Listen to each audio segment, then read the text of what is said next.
السلام علیکم class fifth آج ہم اپنی نئی نظم پڑھ رہے ہیں نعت آپ کو پتہ ہے نعت کسے کہتے ہیں، آپ نے چھوٹی کلاسز میں پڑھتے ہوئے آ رہے ہیں۔ نعت اس نظم کو کہتے ہیں جس میں حضور پاک صلی اللہ علیہ وسلم کی تعریف بیان کی گئی ہو۔ وہ نظم کون سی نظم کہلاتی ہے؟ نعت کہلاتی ہے۔ اب چلیں ہم سب سے پہلے نعت کی ریڈنگ پڑھ لیتے ہیں پہلے، اور پھر اس کے بعد اسے سمجھیں گے۔ نعت: رسول ہاشمی صلی اللہ علیہ وآلہ وسلم تم ہو، حبیب کبریا تم ہو۔ رسول ہاشمی صلی اللہ علیہ وآلہ وسلم تم ہو، حبیب کبریا تم ہو۔ خدا کے رازداں تم ہو، ہمارے رہنما تم ہو۔ خدا کے رازداں تم ہو، ہمارے رہنما تم ہو۔ محبت و صداقت کی ہمیں تعلیم دی تم نے، محبت اور صداقت کی ہمیں تعلیم دی تم نے۔ علم بردار رحمت تم ہو، علم بردار رحمت تم ہو۔ حبیب کبریا تم ہو۔ تمہارے خلق کی خوشبو سے دو عالم مہکتے ہیں، تمہارے خلق کی خوشبو سے دو عالم مہکتے ہیں۔ تمہارا ہر عمل پیارا، خدا کے دل ربا تم ہو۔ تمہارا ہر عمل پیارا، خدا کے دل ربا تم ہو۔ تمہیں قرآن میں کتنے لقب اللہ نے بخشے، تمہیں قرآن میں کتنے لقب اللہ نے بخشے۔ کہیں شمس الضحیٰ تم ہو، کہیں شمس الضحیٰ تم ہو۔ کہیں بدر الدجا تم ہو، کہیں بدر الدجا تم ہو۔ تمہیں کو رب عالم نے بلایا عرش اعظم پر، تمہیں کو رب عالم نے بلایا عرش اعظم پر۔ نبوت ایسی پائی ہے، امام الانبیاء تم ہو۔ نبوت ایسی پائی ہے، امام الانبیاء تم ہو۔ کہوں اس سے سوا کیا، ہو ضیاء کے جزو ایمان تم۔ کہوں اس سے سوا کیا، ہو ضیاء کے جزو ایمان تم۔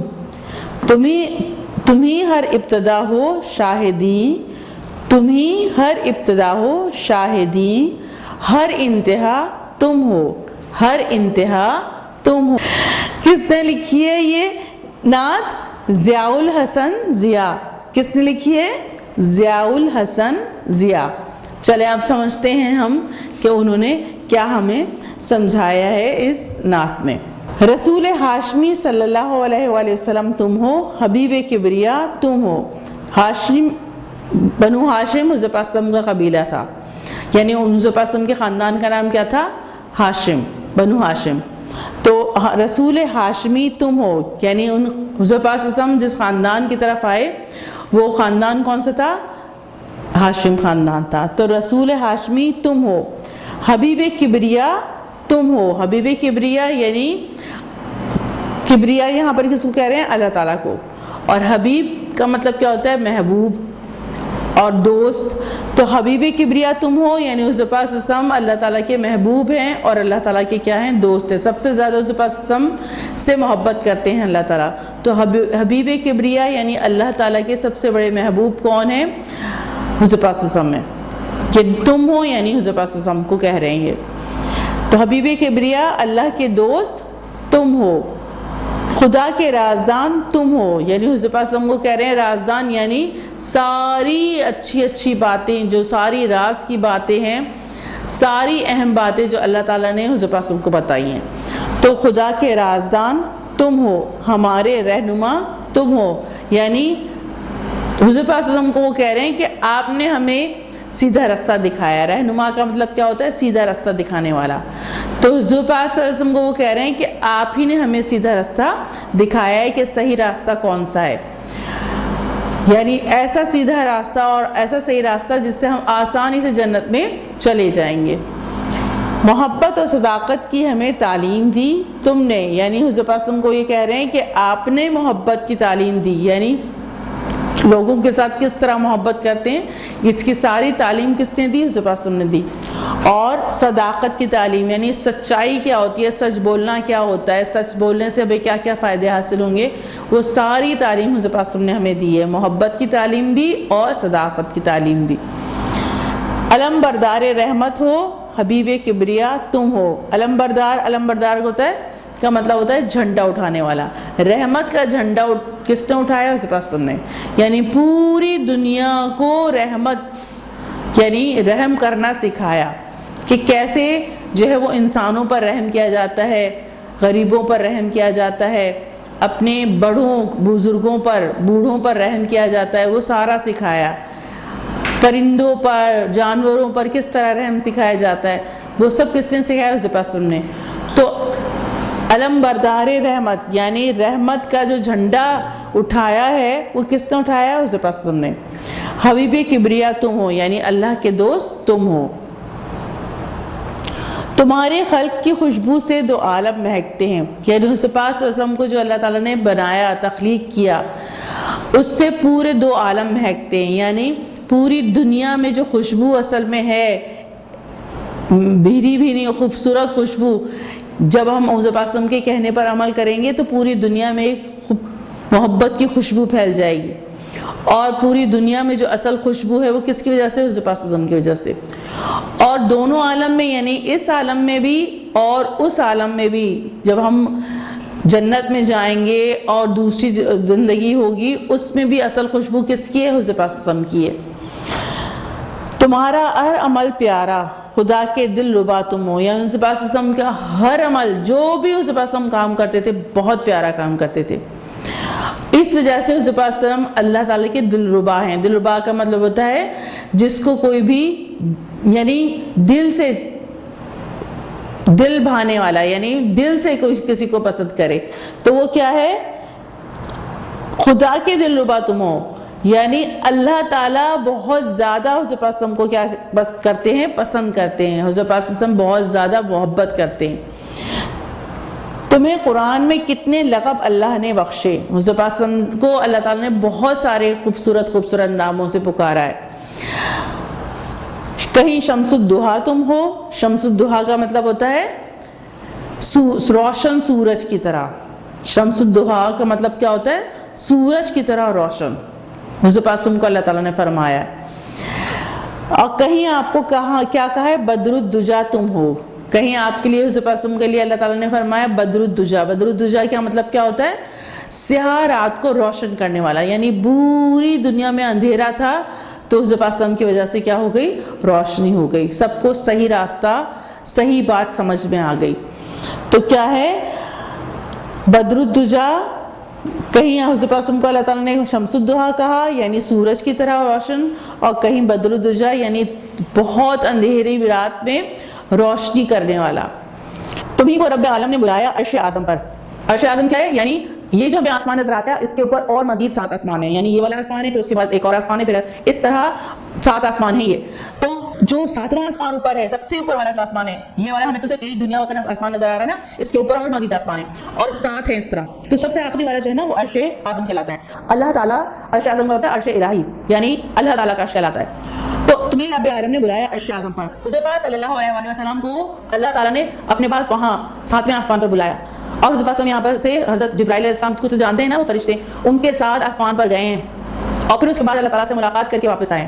کسی کو بھی اللہ تعالیٰ نے اس طرح اوپر نہیں بلایا ہے۔ یہاں اگر کوئی مرتا ہے تو وہ مر جاتا ہے، حضور پاک صلی اللہ علیہ وسلم زندہ آسمان پر گئے، اوپر 7ویں آسمان پر، پھر اللہ تعالیٰ سے ملاقات کی اور بات چیت کی، اور پھر واپس آئے ہیں۔ تو کسی کو بھی اللہ تعالیٰ نے ایسے نہیں بلایا 7ویں آسمان پر اور پھر اس کے بعد واپس آئے۔ یہاں پر کوئی شخص مرتا ہے تو پھر وہ مر جاتا ہے، واپس نہیں آ سکتا ہے اس دنیا میں، لیکن حضور پاک صلی اللہ علیہ وسلم جیسے یہاں سے کوئی شخص امریکہ جائے اور پھر واپس آئے، اس طرح حضور پاک صلی اللہ علیہ وسلم آسمان پر گئے ہیں اور پھر وہاں سے واپس آئے ہیں۔ تو کسی کو بھی نہیں اللہ تعالیٰ نے اس طرح بلایا۔ تمہیں کو رب عالم نے، رب عالم یعنی پوری دنیا کا رب کون ہے؟ اللہ تعالیٰ۔ تمہیں کو رب عالم نے بلایا عرش اعظم پر، وہ 7ویں آسمان پر صرف حضور پاک صلی اللہ علیہ وسلم کو بلایا۔ نبوت ایسی پائی ہے امام الانبیاء تم ہو، حضور پاک صلی اللہ علیہ وسلم کو جو نبوت ملی ہے، یعنی حضور پاک صلی اللہ علیہ وسلم کے آخری نبی ہیں، آخری پیغام خبر دینے والے، آخری پیغام پہنچانے والے، لیکن وہ تمام انبیاء، تمام نبی جو آئے ہیں سب کے امام ہیں، یعنی سب کی کہتے ہیں ہیڈ ہے، سب کے امام ہیں۔ آپ جا کے مسجد میں جب نماز پڑھتے ہیں تو تو ایک امام آگے کھڑا ہوتا ہے, باقی سب لوگ پیچھے جیسے وہ کر رہے ہوتے ہیں ویسے جو ہے تمام پیچھے نماز پڑھنے والے کر رہے ہوتے ہیں. تو حضور پاک صلی اللہ علیہ وسلم جتنے بھی پیغمبر اللہ تعالیٰ نے بھیجے ہیں, حضرت موسیٰ علیہ السلام, حضرت عیسیٰ علیہ السلام اور حضرت ابراہیم علیہ السلام اور حضرت نوح علیہ السلام, جتنے بھی اللہ تعالیٰ نے پیغمبر بھیجے ان میں سب کے کیا ہیں, وہ امام ہیں. تو امام الانبیاء تم ہو, کہوں اس سے سوا کیا ہو ضیاء کی جزو ایمان تم. یعنی اب اس کے سوا اور بہت ساری باتیں میں کیا کہوں, سب سے بڑی بات کیا ہے کہ جزو ایمان ہمارے ایمان کا حصہ ہیں. اگر کوئی شخص حضور پاک پر ایمان نہیں لے کر آئے گا, حضور پاک کو نہیں مانے گا, تو وہ مسلمان ہی نہیں ہے. اس لیے ہمارے ایمان کا حصہ ہے. جز کا مطلب ہوتا ہے حصہ. ہمارا ایمان مکمل ہوتا ہے جب ہم حضور پاک کو مانتے ہیں. تو وہ ضیاء جنہوں نے یہ نظم لکھی ہے وہ کہہ رہے ہیں کہ اور کیا میں کہوں, ہمارے تو آپ ایمان کا کیا ہے, حصہ ہیں. ہمیں آپ پر ایمان لانا لازمی ہے, ورنہ تو ہم ضیاء جو ہے وہ مسلمان ہی نہیں کہلائے گا. یا ضیاء اپنے آپ کو کہہ رہے ہیں. تو یہ تمام مسلمانوں کے لیے, اگر حضور پاک کو ہم نہیں مانیں گے تو مسلمان ہی نہیں کہلائیں گے. تو سب کے لیے حضور پاک کو ماننا بہت زیادہ کیا ہے, ضروری ہے. تب ہمارا ایمان کیا ہوگا, مکمل ہوگا اور ہم جنت میں جا سکیں گے. تو کیا ہے کہ وہ ضیاء کے جزو ایمان تم ہی ہر ابتدا ہو شاہدین, تم ہی ہر ابتدا ہو شاہدین, ہر انتہا تم ہو. یعنی شاہدین یعنی اصل جو دین کے بادشاہ ہیں اور جو یہاں پر ساری کی ساری جو ہے وہ صحیح دین پہنچایا ہے, یعنی اللہ تعالیٰ کا پیغام پہنچایا ہے. تو وہ کہہ رہے ہیں اس کی ابتدا کون ہے, اس کو کس نے پہنچایا ابتدا ہے. حضور پاک نے ابتدا تو سمجھتے ہیں نا, اس کی شروعات کس نے کی, حضور پاک نے کی. اور ہر انتہا تم ہو, اور آخر میں بھی حضور پاک صلی اللہ علیہ وسلم نے پورا کیا اس کو. یعنی اب کوئی دوسرا نبی نہیں آئے گا اور اب کوئی دوسرا قرآن نہیں آئے گا. تو انتہا یعنی اب آخری کون ہے, آپ ہی ہیں, اور آخری پیغام بھی آپ ہی نے پہنچایا ہے. یہ نظم لکھی, یہ نعت لکھی تھی کس نے, ضیاء الحسن ضیاء نے. اب آپ کو سمجھ میں آ گئی, اب اس کا جو ہے وہ اب آپ کام کریں گے. السلام علیکم ورحمۃ اللہ وبرکاتہ. کلاس 5 حمد کی ویڈیو میں جو آپ کو کام کہا گیا تھا وہ یقیناً آپ نے بک کا کام کر لیا ہوگا. اب سوالات کے جوابات کے آپ نے کاپی میں کام کرنا ہے. تو اس کا پہلا سوال ہے, اللہ تعالیٰ نے زمین کیوں بنائی؟ تو اللہ تعالیٰ نے زمین اپنے بندوں کے رہنے کے لیے بنائی. دوسرا سوال ہے, ہماری پیاس بجھانے کے لیے کون سی نعمت بخشی گئی؟ یہ کتاب سے سوالات اتاریں گے آپ. ہماری پیاس بجھانے کے لیے پانی جیسی نعمت بخشی گئی. تیسرا سوال ہے, اللہ تعالیٰ نے رات کس لیے بنائی ہے؟ اللہ تعالیٰ نے رات آرام کرنے کے لیے بنائی ہے. اس کے بعد چوتھا سوال ہے, ہمیں زبان کی نعمت کیوں دی گئی ہے؟ اس کا جواب, ہمیں زبان کی نعمت اپنی سوچ اور ضرورت کو بیان کرنے کے لیے دی گئی ہے. اس کے بعد سوال نمبر 5 ہے, آپ اپنے رب کی بخشی ہوئی کون سی نعمت کا خصوصی شکر ادا کرنا چاہیں گے؟ اس نعمت کا نام اور اس کی اہمیت پر 2 یا 3 جملے اپنی کاپی میں لکھیے. اب دیکھیے, یہ سیمپل کے لیے میں نے یہ سوال اپنی طرف سے کیا ہے. اسکول میرے لیے بہت بڑی نعمت ہے. نعمت کا نام اسکول. نمبر 1, اس کے ذریعے کتنے لوگوں کو معاش مل رہا ہے. نمبر 2, اس کے ذریعے کتنے ہی بچوں کی تعلیم و تربیت ہو رہی ہے. نمبر 3, یہ میرے لیے صدقہ جاریہ بھی ہے. اب اسی طرح آپ نے یہ نہیں اتارنا ہے, آپ نے تھوڑی کوئی اسکول کھولا ہوا ہے, آپ نے خود جو آپ سمجھتے ہیں کہ آپ کے لیے نعمت ہے جس کا شکر آپ کو کرنا چاہیے, آپ لیکن اس پیٹرن کے اوپر اپنا جواب خود لکھیں گے. اب دیکھیے, یہ اردو کی گنتی ہے جو کہ آپ پیچھے بھی کرتے آئے ہیں. اب یہاں جو اردو لکھی ہوئی ہے تو اسے الفاظ میں لکھنا کہتے ہیں, اور جو پھر یہ نمبر بنے ہوئے ہیں اسے ہنسا بولتے ہیں. اب یہ ہنسوں میں لکھنا ہے, یہ آپ جو آپ کو خالی دیے میں اپنی کتاب کے اندر, یہ اسی طرح آپ نے کام کرنا ہے. اب دیکھیے, حمد کا کام ختم ہو گیا ہے. آپ نے نئے پیج کے اوپر نعت کی ہیڈنگ لکھنی ہے, پھر اسی طرح الفاظ معنی جیسے حمد کے اتارے تھے اس طرح صفحہ نمبر 7 سے آپ نے الفاظ معنی پورے اتارنے, اور کتاب پر موجود یہ والا کام درست جواب کے دائرے کو پینسل سے بھریے. یہ والا کام آپ نے کتاب میں کرنا ہے, خالی جگہوں کا. اس کے بعد صفحہ نمبر 8 کے اوپر آپ کو یہ مشق دی ہوئی ہے درست طریقے سے لکھنے کی. یہ اس پر پہلے ہاتھ پھیریں گے, پھر نیچے آپ اسی طرح کتاب میں کام کریں گے. اس کے بعد سوال نمبر 2 آپ کو دیا گیا ہے, دیے گئے الفاظ کو کاپی میں خوشخط لکھیے اور املا کی تیاری کیجیے. اب یہ آپ نے 2 صفحوں کے اوپر خوشخط کر کے لے کے آنا ہے, یعنی ایک صفحے پہ 3 اور دوسرے صفحے پہ 4 الفاظ آئیں گے اور لائن کھینچنی ہے. پہلے صفحے کے اوپر رسول ہاشمی صلی اللہ علیہ وسلم, حبیب کبریا صلی اللہ علیہ وسلم, شمس الضحیٰ. اس کے بعد دوسرے صفحے پہ بدر الدجا, عرش اعظم, امام الانبیاء اور شاہدین کی خوشخطی کرنی ہے. اب اس کے بعد نعت کے سوال جواب کاپی میں کرنے ہیں. سوالوں کے جواب اپنی کاپی میں لکھیے. نعت کسے کہتے ہیں؟ جس نظم میں حضرت محمد صلی اللہ علیہ وسلم کی تعریف بیان کی جائے اسے نعت کہتے ہیں۔ سوال نمبر 2 ہے، اس نعت میں حضرت محمد صلی اللہ علیہ وسلم کے کن القابات کا ذکر کیا گیا ہے؟ اس نعت میں حضرت اکرم صلی اللہ علیہ وسلم کے ان القابات کا ذکر ہے: رسول ہاشمی صلی اللہ علیہ وسلم، حبیب کبریا، شمس الضحیٰ، بدر الدجا۔ تیسرا سوال ہے، شاعر نے حضرت محمد صلی اللہ علیہ وسلم کی اپنی امت کو کون سی 2 اچھی عادات کی تعلیم دینے کا ذکر کیا ہے؟ شاعر نے حضرت محمد صلی اللہ علیہ وسلم کی اپنی امت کو محبت اور صداقت کی تعلیم دینے کا ذکر کیا ہے۔ اس کے بعد سوال نمبر 4 ہے، دی گئی فہرست غور سے پڑھیے اور اپنی کاپی میں کالم بنا کر نقل کیجیے۔ دیکھیے یہ متضاد الفاظ ہیں، اپنی کاپی میں آپ نے 4 لائنوں والے یعنی کہ 4 کالم بنانی ہے۔ پہلے میں لکھیے گا الفاظ، پھر دوسری میں متضاد، پھر الفاظ، پھر متضاد۔ یہ 12 الفاظ ضد ہیں یعنی ٹوٹل 24 ہیں۔ تو اب آپ خود سیٹنگ کیجئے گا کہ لائن چھوڑ کے کام کریں گے یا لائن چھوڑے بغیر کام کریں گے، لیکن یہ ایک صفحے کے اوپر آ جائے اور صاف ستھرا بالکل کر کے لے کے آئیں گے۔ السلام علیکم۔